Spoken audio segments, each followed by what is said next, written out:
Broadcasting from the business capital of the world, this is the Podcast Business News Network. Welcome back, everybody. I know that you've heard these two words before, but you probably don't connect them to what we're going to talk about today. Yes, this is Business Connected. The two words are identity crisis. Identity crisis.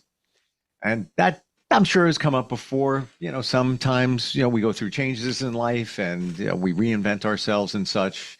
And along the way, we kind of lose ourselves. Now take those two words, identity crisis, and connect it to a company, a business, a corporation. There is a big challenge today with a lot of corporations going through identity crisis. Those who buy from them, those who are connected to them, many times don't even know what they stand for. We're going to talk about that today. She is a CEO and the woman behind all the business coaching at Inoatar. And she's also the author of a book called The Dark Side of Agile Coaching. And it's great to have her back with us. She's our professional of the year. Angela Doyle is on the program. How are you doing today? Great. Thanks for having me back, Steve. How are you? I am very well and intrigued about the identity crisis. And more, I start thinking about this, where if you think about a corporation, what do they stand for? What's their mission statement? Even as a consumer, even looking at it there, I think there's a lot of question marks that go around. What's your first thoughts on this whole thing with the culture changing and the corporate identity crisis? Well, I think I think I read recently that 70% of employees feel like they're not connected. Even though they're performing, they're not connected to the company. Mm. And so I think that has a lot to do with what we're seeing now. There's a big shift with AI. And that also is maybe encouraging that type of, less connectivity, less human interaction and engagement. And as we work remotely or in hybrid situations, that can happen as well. It takes a lot more effort to be able to communicate, to be able to stay engaged.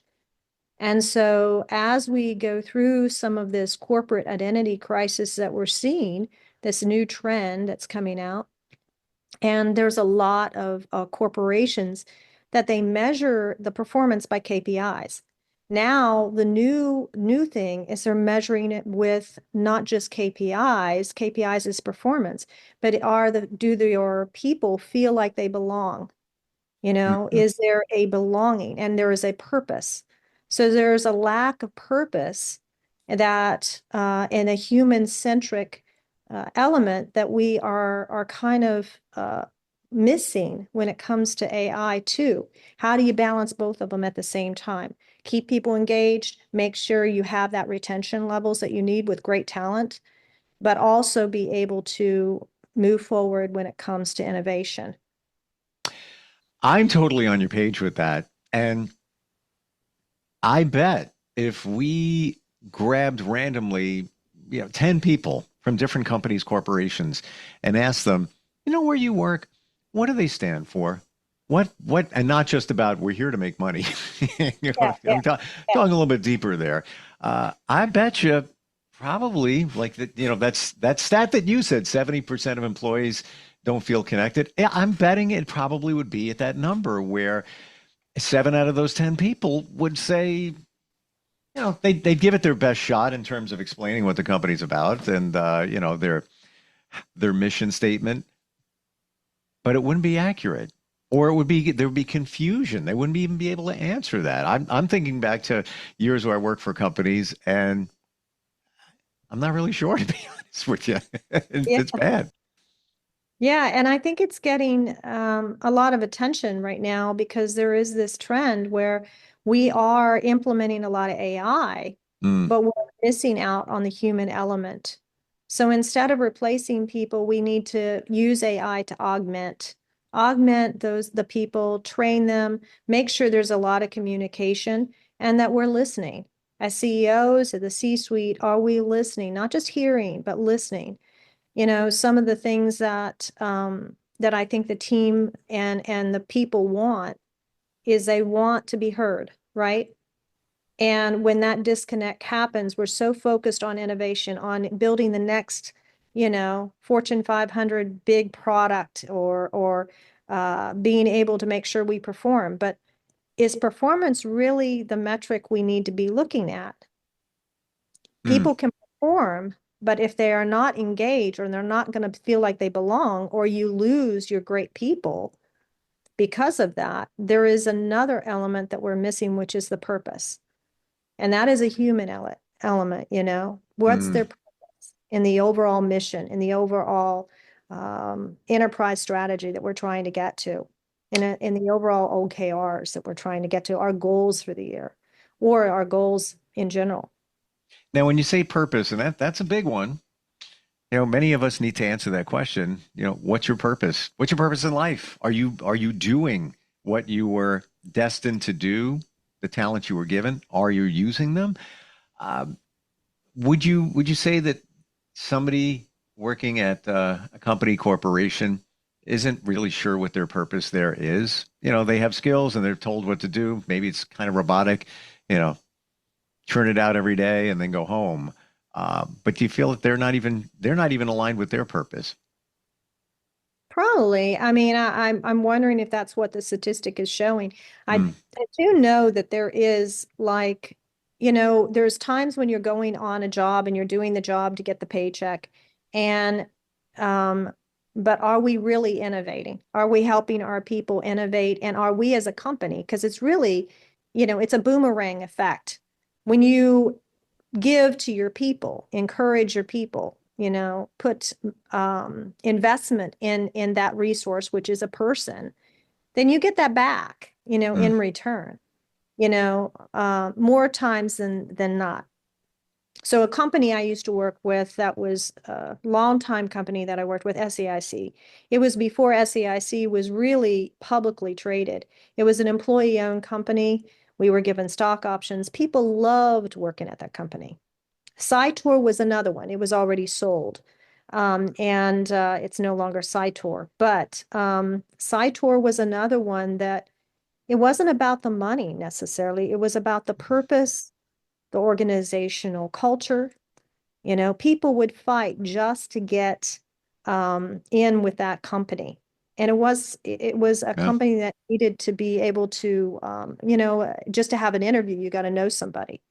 So I think that as we look back on AI, all this innovation that we're trying to do, and we're trying to have the cutting edge, I think the cutting edge for any corporation is going to be, how do you maintain your culture? Is your culture slipping? And are you in alignment? And that's the key. The key for any corporation or any CEO is, I would challenge everyone to kind of take some time out, take a pause, maybe every week, every 2 weeks, get everybody together and ask, are we in alignment? Not just your managers or Mm. your middle managers or your leaders, but the teams. Are you in alignment?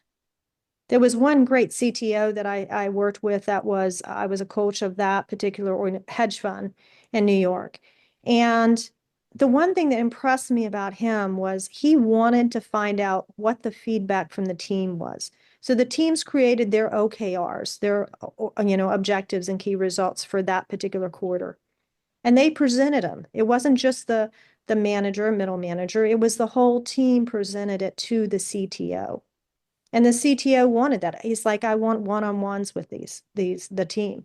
They loved it. It was them being able to have an exchange, Mm. uh, talking to him about what they would like, maybe certifications or any blockers they may have or impediments they have for being able to deliver a particular product on time. And he was able to hear it firsthand from them. But the other thing is that it increased morale. It was amazing how it increased morale that they dressed up, they got on camera, Wow. Mm. they were able, and this was people from India, from England, they were all over, and they were presenting this to him. And so I think that it's so important that it's not just product management or middle management, but that we give some limelight and some voice to our teams, to our CTOs, our C-suite, whenever they have that moment, and it's valuable for them. It's more valuable than you think, because sometimes you think you're in alignment and everything is great, and then all of a sudden it's not. You Hmm. know, there's a trust there. There's a trust that has to be, and I think people want trust, they want clarity. That's how you build culture. Clarity, trust, transparency, and empathy. Anybody would come to work for anyone if they had that, and they have that type of covering, that type of corporation. And I would say that's kind of like a family. SAIC was like a family to me. And Wow. so how we kind of I got started with, after grad school and everything. But I would say that as a corporation, we have to kind of realize that all this innovation is great, but we have to manage it with, how are we going to manage it by keeping the people that we need? So that being said, and we talked about AI last year, and it has exponentially taken over to the point Yeah. where, the average person who is not even tech savvy is jumping into Chat GPT and just blown away what it's doing for them and making their life simpler. That all said, how do you approach your team and leaders and leaders talking to their staff and talk about AI without triggering fear? I mean, Bill Gates last month, Microsoft said that almost every job will be replaced in a very Yeah. short window. Yeah. Scary. That is very scary. I think that's the worst thing to do. I mean, that is the worst thing to do. If you want a massive exodus, then definitely say that. If that's what you want. I mean, I don't think that, building a company around fear is very healthy. I think it's very toxic. I don't think it's Mm, very motivating, even as, you know, you want to motivate your team to be the best. You want high performing teams. It's also not part of what a high performing team really, the characteristics of it is by motivated by fear. I mean, think mm. about it. Are you motivated by fear? No. I just want Oh, to leave. I want to run the other way. oh my You know, gosh! Talking to so many people that, and even myself back in the day when companies changed owners, and then you show up for work, what do you got? Fear. You don't know what's going to happen next. It's not it's the a way. yeah, it's a lack of understanding of behaviors and how we're really working. From a robotics perspective that doesn't have emotion, doesn't have a human innovation, Mm, all this creativity that we're thinking about, Google and all the various things like, self-driving cars, watches now that can tell our blood pressure and our oxygen levels. yep, All that came from a human being, not from a robot. Robots can only do so much. They can augment yep, our productivity.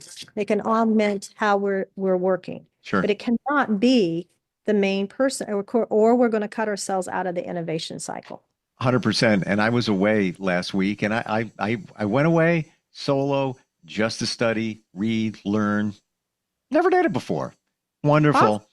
And part of it was doing a deep dive into AI and looking at a lot of research, experts, studies, surveys, and I'll generalize it, but most say that, yeah, it's great. Like you said, it augments what we do, but everything AI connected needs to be looked over by a human. Everything. Don't, yes, it's great, but don't trust it fully.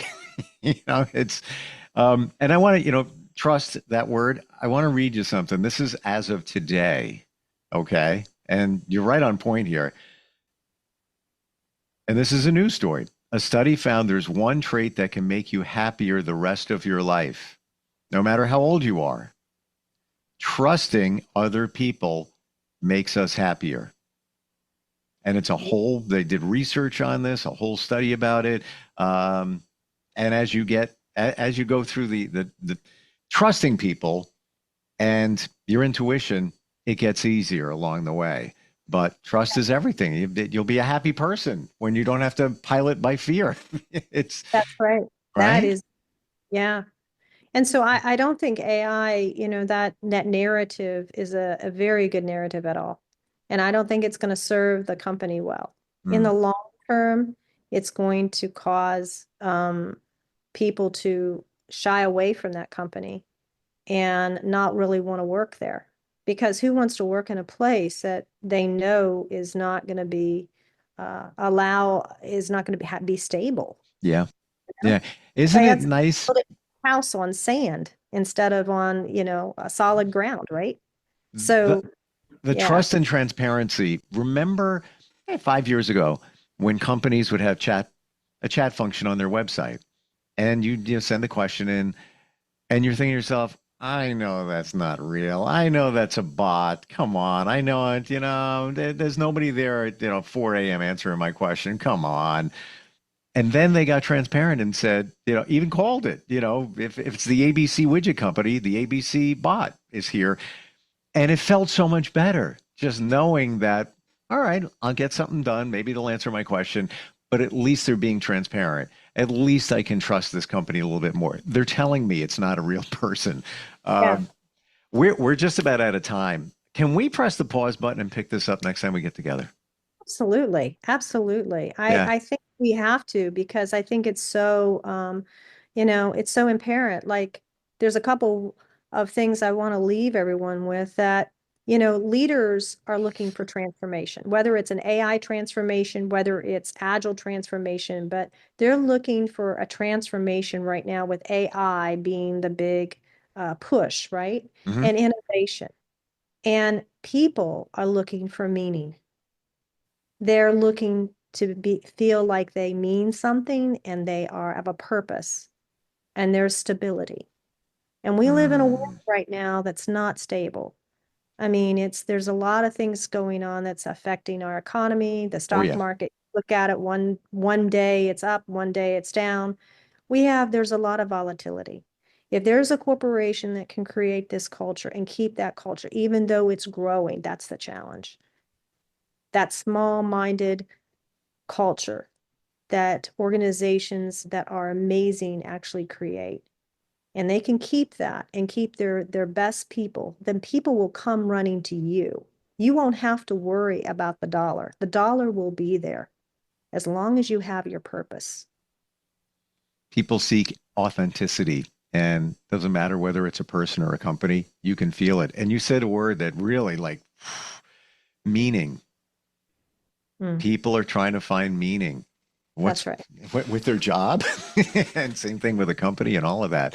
Angela, what's the best way to connect with you? You do coaching, consulting.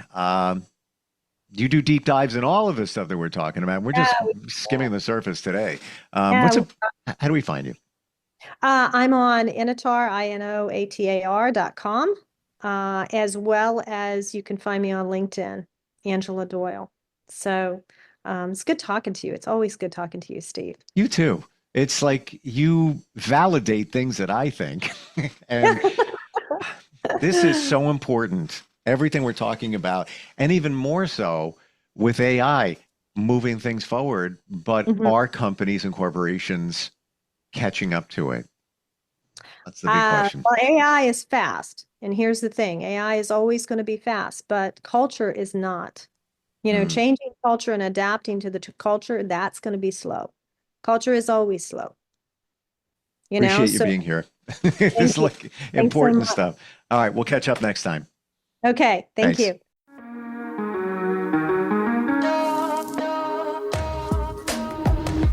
Broadcasting from the business capital of the world, this is the Podcast Business News Network.